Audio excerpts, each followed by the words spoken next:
এই যে পোলাওয়ের জন্য মাংস রেডি করছি, সাথে আছে ডিম, বেগুন ভাজি এবং পায়েস। আর এই যে সব কিছু একসাথে আমি আজকে রান্না করলাম, সেটা আপনাদের সাথে শেয়ার করব। হ্যালো ভিউয়ার্স, সবাই কেমন আছেন? আশা করি সবাই ভালো আছেন। তো আমিও ভালো আছি। আর আমার ভাই এসেছে আমাদের বাসাতে, আর ওর ওই দিন বার্থডে ছিল।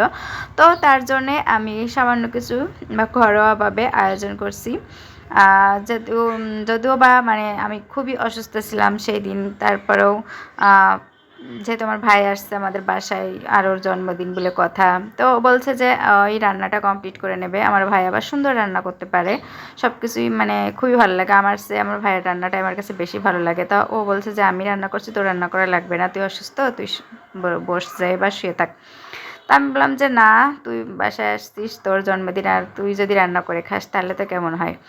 তো ভাই বোনের ভালোবাসা যেটা, কারণ বোনের কষ্ট ভাইয়ের তো সহ্য হবে না। তারপরেও আমি আবার ভাবছি আমার ভাইয়ের বার্থডে আমি কি করে ওকে রান্না করতে দিই। কষ্ট হলো, আমি বললাম যে আমার কষ্ট হচ্ছে না, এইভাবে বলে আমি রান্না করছি। কারণ আমি যদি মানে হাই উতাস করতাম তাহলে ও কিন্তু খুবই কষ্ট পেত। তো যাই হোক, তা ওর জন্যে আমি রান্না করতে চলে গেলাম। এই যে ডিম সেদ্ধ করতে বসায় দিয়েছি, তারপর ঘি দিয়ে দিলাম কড়াইতে।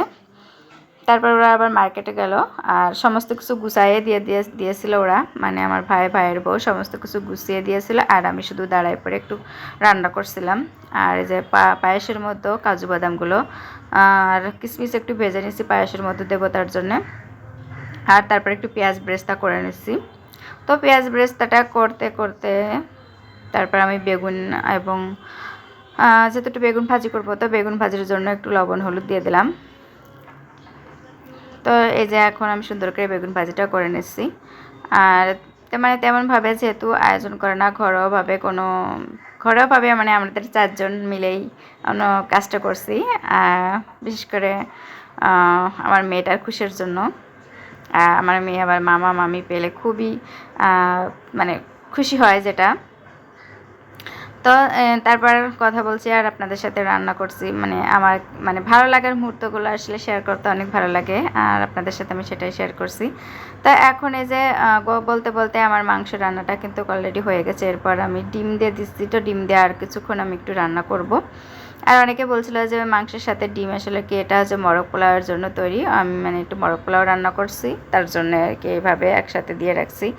তো এখন পোলাওয়ের চালটা রেডি করব। তো পোলাও চালটা প্রথমে তেজপাতা আর গরম মশলা দিয়ে দিলাম, তারপর পেঁয়াজ দিয়ে একটু আদা রসুন পেস্ট দিয়ে আমি পোলাওয়ের চালটা দিয়ে দিলাম। তো এভাবে আর কি পোলাও রান্নাটা করে নেব।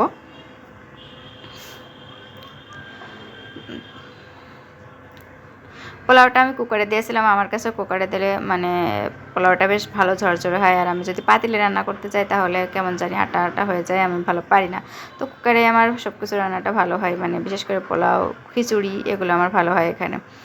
তো যাই হোক, আমি বাকিটা তুলে রেখে মাংস টাংস বসিয়ে দিয়ে এখন আমি একটু দমে বসাই দেবো, অর্থাৎ চুলাটা মানে সুইচ অফ করে দেবো। আর এইভাবে কিন্তু আমি রান্নাটা কমপ্লিট করে নেব। আর এপাশে আমি রান্নাটা কমপ্লিট করতে করতে ওই পাশে বাকি কাজগুলো ওরা গুছাই ফেলছিল। তো অনেক কিছুর আসলে আয়োজন করার ইচ্ছা ছিল, তো আমার অসুস্থ হওয়ার কারণে আমি আসলে পারিনি। মানে ইচ্ছা ছিল অনেক কিছুই করব, বাট তারপরেও মানে যেটুকু পারেছি অসুস্থতা দ্বারা। তো সেই আর কি পরে ওরা কেক কাটলো, কেকটা কাটে আর আমি ভিডিও করতে লাগলাম। আমি আর ক্যামেরার সামনে যাইনি, ওরাই সমস্ত কিছু করলো। আমার হাজব্যান্ড ছিল, ছবি তুললো। তো এইভাবে আমাদের কাজটা শেষ করলাম। পরবর্তীতে আমরা খাওয়া দাওয়া করে আমি আর কি শুয়ে পড়লাম, কারণ আমার পায়ে প্রচণ্ড ব্যথা করছিল, আমি আর দাঁড়াতে পারছিলাম না। এভাবে তারপর আমার ভাইয়ের যে কাজটা শেষ করেছে, রুম টুম ঝাড়ু টাড়ু দিয়ে শেষ করলো। তো টাটা, বাই বাই।